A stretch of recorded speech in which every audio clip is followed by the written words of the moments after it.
ప్రధానంగా కుసుమ పూత అంటే ఈ యొక్క పెటల్స్ అని అంటాం మనము. ఆ పూత ద్వారా మనము హెర్బల్ టీని తయారు చేసుకోవచ్చు.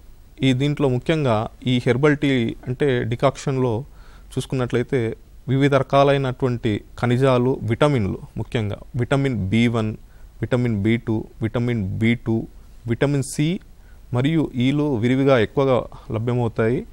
ఇది ముఖ్యంగా మనకు రుమటాయిడ్ ఆర్థరైటిస్ అంటాం. కాళ్ళ నొప్పులు, కీళ్ళ నొప్పులు ఉన్నా కానీ, కీళ్ళ వాతాలు ఉన్నా కానీ ఇది తీసుకున్నట్లయితే ఈ నొప్పులు కొంతవరకు మనం తగ్గించుకోవచ్చు. అంతేకాకుండా మన గుండె ఇంతవరకు మన నూనెలో చెప్పుకున్నట్లు లినోలిక్ యాసిడ్లను ఇక్కడ దీంట్లో కూడా ఈ యొక్క విటమిన్స్ ఇవన్నీ ఉండడం వల్ల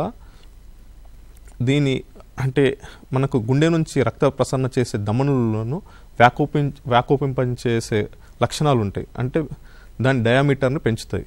దానివల్ల ఈ యొక్క రక్తం అనేది సులువుగా అన్ని బాడీలో ఉండే అంటే అన్ని ప్రాంతాల పార్ట్స్కి వెళ్ళడము, ప్లస్ కణజాలకు వెళ్ళడం వల్ల ఆక్సిజన్ అన్నింటికి కూడా సరఫరా అవ్వడం వల్ల ఈ రక్తపోటు సమస్యను కూడా మనం తగ్గించుకోవచ్చు.